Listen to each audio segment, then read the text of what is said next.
वक्फ की प्रॉपर्टियों की चिंता कर रही है।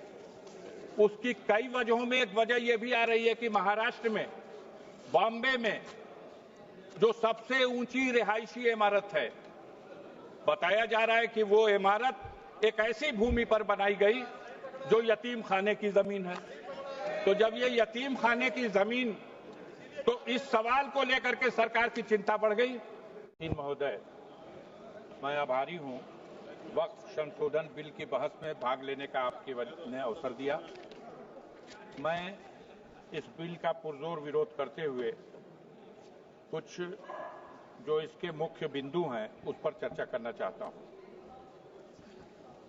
माननीय मंत्री जी जब ये बिल प्रस्तुत कर रहे थे तो इन्होंने कुछ विशेष बिंदुओं पर बल दिया। उन्हीं बिंदुओं पर मेरे सवाल केंद्रित हैं। इन्होंने कहा कि इस बिल के माध्यम से सरकार वक्फ की संपत्तियों का संरक्षित करना चाहती है।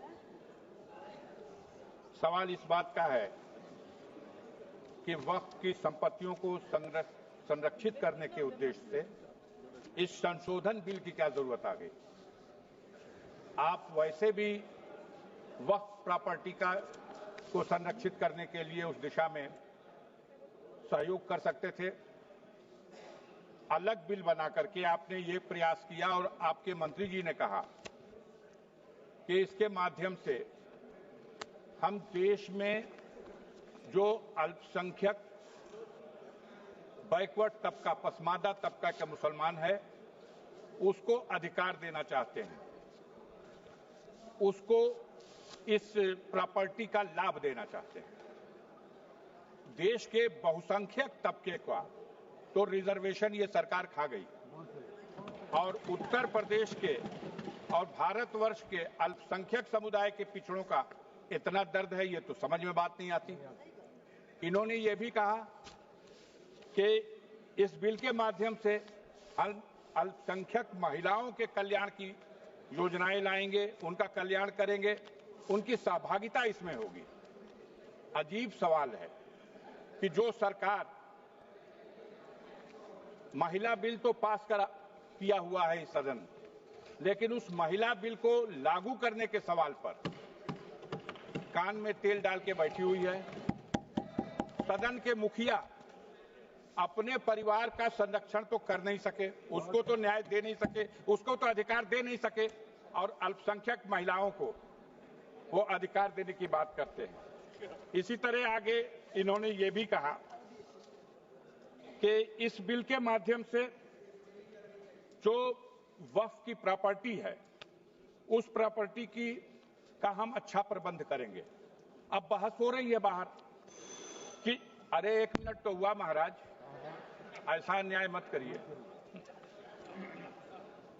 बाहर ये बहस चल रही है, हमसे लोगों ने पूछा कि राष्ट्रीय स्मारकों का तो ये संरक्षण कर नहीं पा रहे हैं। देश का लाल किला बनाया शाहजहां ने और उसको दे दिया गया संरक्षण करने के लिए किसी प्राइवेट को।